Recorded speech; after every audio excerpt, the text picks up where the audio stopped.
네, 애프터마켓에서 수상한 흐름이 포착된 종목들 파헤쳐보는 시간입니다. 수상한 애프터 시작합니다. 오늘은 그간의 흐름과는 참 달랐던 시장이었습니다. 반도체 쏠림 현상이 완화되면서 코스닥에 달렸던 하루였는데요. 오늘 정구장 이후에도 이슈가 넘쳤죠. 이분과 함께 꼼꼼히 확인해 보겠습니다. 김덕호 주식회사 플래처 대표 모셨습니다. 안녕하세요. 네, 반갑습니다. 네, 오늘도 저희 함께 애프터마켓 꼼꼼히 살펴보도록 하겠습니다.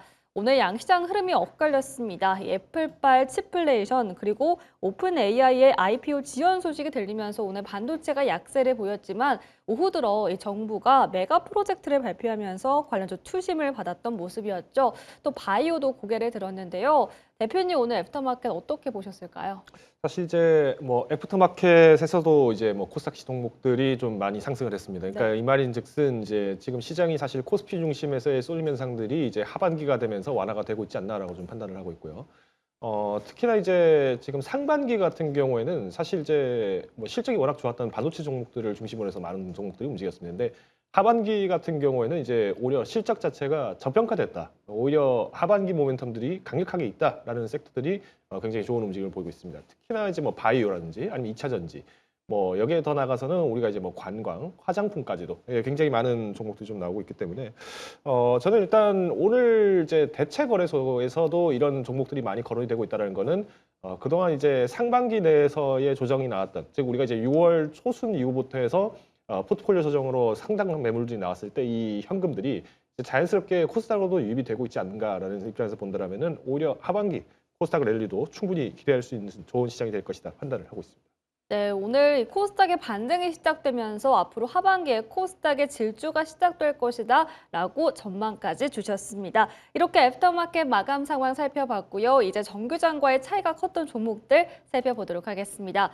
네, 먼저 첫 번째로 알아볼 종목은 애경케미칼입니다. 오늘 2차 전지가 전반적으로 강했죠. 특히 애경케미칼은 정규장에서 8% 넘게 상승 마감한 데 이어서 애프터마켓에서 두 자릿수로 튀어올랐습니다. 오늘 외국인과 기관의 수급이 들어왔던데 특별한 이슈가 있었나요? 뭐 특별한 건 없고요. 사실 이제 지금 2차 전지주들이 동반 강세가 지금 엄청나게 나왔잖아요. 네. 오늘 이제 코스닥이 8% 상승했는데 사실 여기 못지않게 뭐 우리가 뭐 에코프로라든가 아니면 뭐 삼성 SDI 이런 기업들이 전반적으로 다 강세가 나왔습니다. 그러니까 이때라도 좀 올려보자라는 얘기가 나올 정도로 2차 전지들이 네. 많이 올랐는데 오늘 이제 애경케미칼이 이제 좀 굳이 또 시간에서 좀 올라간 거는 기사가 하나 나왔죠. 이 이제 하드카본 사업들 같이 강화하겠다. 뭐 이런 얘기들이 나오면서 좀 들썩였다라고 말씀드릴 수 있을 것 같습니다. 네, 이렇게 애경케미칼 대해서 말씀 주셨는데요. 친환경 소재 분야로 포트폴리오를 확대하면서 체질 개선에 나섰다라는 기사가 나온 게 좀 긍정적인 모멘텀이 됐고 또 2차 전지 전반의 상승에 불을 지폈다라고 말씀 주셨습니다. 그렇다면 내일장에서도 이 시세 이어질지 궁금한데요. 내일장 매수할까요? 매도할까요? 저는 일단 매도를 해보시는 게 좋지 않을까라고 생각을 하고 있습니다. 제가 오랜만에 지금 매도를 가져왔는데, 이 애경케미컬 같은 경우에는 이제 단점이 있습니다. 아까 제가 말씀드렸던 이 하드카본 사업, 이게 2022년도부터 계속 나왔던 겁니다. 근데 아직까지도 지금 상용화 단계까지 가는데 이제 지금 이제 떡밥만 던져주고 있는 상황이고, 어떻게 보면은 그만큼 이제 나노 소재 쪽이라든지 아니면 이제 우리가 화학 소재 쪽에 대한 어떤 개발 문제를 좀 고려해 봤을 때는 시기의 문제 항상 겹칩니다.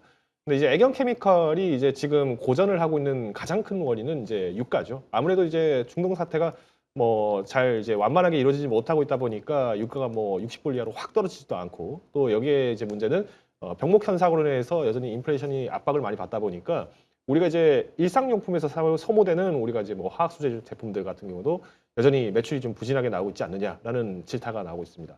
뭐 물론 이제 영업이익이 전년 대비해서 뭐 60% 상승했다 뭐 이렇게 뭐 1분기 기준으로 전년 대비해서 뭐 60% 상승했다 이렇게 말씀하신 분이 계신데 뭐 그 재무제표 보신 분들 아시겠습니다만은 영업이익 막 50억, 60억 이 정도밖에 안 나왔습니다. 그러니까 의미가 없어요. 매출 3천억 냈는데 벌어들인 돈이 한 50억밖에 안 된다면은 사실상 지금 이제 석화업계 입장에서는 굉장히 좀 어렵죠. 오히려 2차 전지 쪽에 집중을 하시겠다라고 한다면은 저는 뭐 리튬이라든지 아니면 나트륨 광물 직접 이제 취급을 하는 기업들을 좀 보시는 게 낫지 않을까라고 판단을 하고 있고요.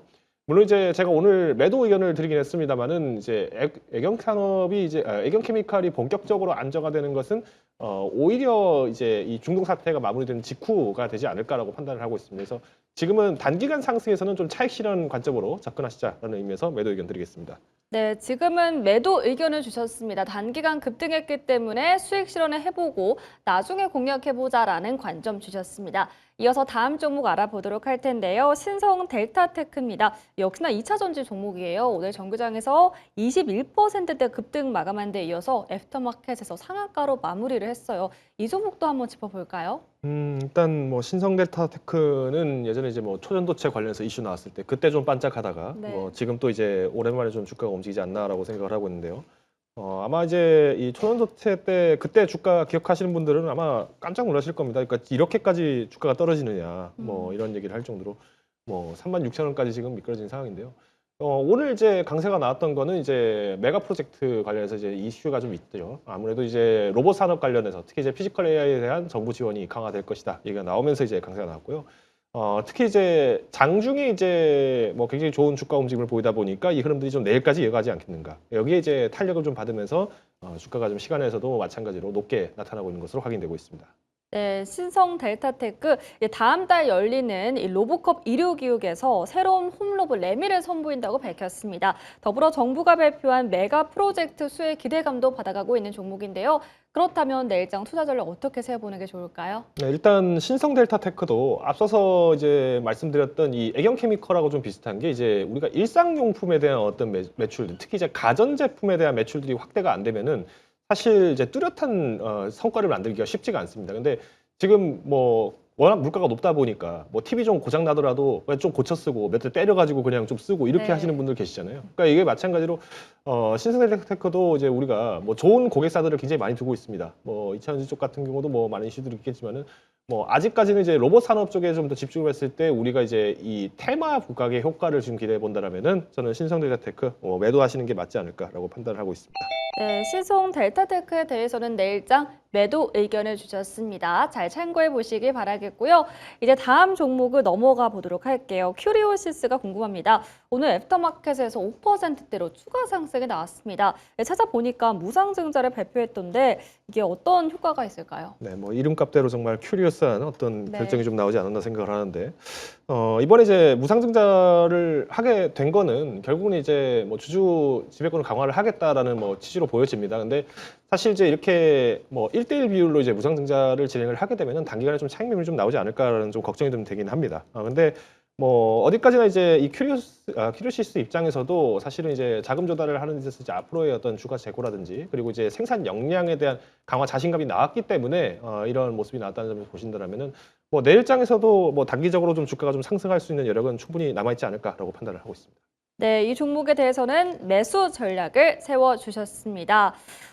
네. 그렇다면 또 추가적으로 좀 궁금한 종목이 있어요. 바로 이수 스페셜티 케미칼인데 오늘 2차 전지 전반적으로 반등 나왔잖아요. 이 종목도 애프터마켓에서 탄력을 받아갔습니다. 내일장에서도 이 시세가 이어질지 아니면 다른 종목처럼 수익 실현을 하고 나와야 하는 게 좋을지 어떻게 보실까요? 일단 이제 이수 스페셜티 같은 경우는 이제 우리가 이제 소재 쪽인데 사실 이제 지금 주가가 지난 4월 중순 이후부터 해서 이제 계속 미끌렸죠. 그러니까 거의 주가가 지금 반토막이 난 상황입니다. 네. 근데 이런 거를 가지고 지금 이제 너무 우려할 상황은 아니라고 저는 생각을 해요. 그러니까 사실 이제 1월, 2월부터 해서 주가가 좀 잘 갔던 것도 이 소재 분야에 대해서의 어떤 뭐 공급망 재편이라든가 이런 것들이 이제 부각이 되면서 이제 주가가 좀 많이 갔었거든요. 근데 네. 오히려 저는 지금 시장에서 봤을 때 이제 가장 조심하셔야 되는 거. 그러니까 중동 사태가 끝났다라고 해서 뭐 이제 물가가 무조건 낮아지냐 그렇지는 않을 겁니다. 오히려 공급망 재편에 대한 어떤 문제점들이 더 많이 부각이 되고 있습니다. 그래서 지금 유럽 같은 경우도 사실 이제 중국산 제품들에 대해서 어떻게 대응을 할 것인가. 그러니까 모든 제품에 대해서 올인으로 다 받아들일 것이냐, 아니면은 이제 할당제를 이제 얼마나 더 엄격하게 올릴 것이냐에 대해서 굉장히 좀 고민이 많은 것으로 보여집니다. 앞으로 저는 이런 어떤 소재 쪽 개발 기업들 같은 경우에는 뭐 꾸준하게 모아가신다라면은 저는 내년도까지도 충분히 수익 기회는 많이 남아있지 않을까라고 판단을 하고 있습니다. 네, 이수 스페셜티 케미컬에 대해서 매력적인 종목이다라고 평가를 주셨습니다. 네, 이렇게 애프터마켓 마감 상황부터 종목들의 수상한 움직임까지 확인해 봤습니다. 오늘 저희가 다뤄본 종목 애경케미칼, 신성델타테크, 큐리오시스까지 만나봤는데요. 내일장 열리면 잘 체크해 보시기 바라겠습니다. 함께해 주신 김덕호 대표님 오늘 말씀 고맙습니다.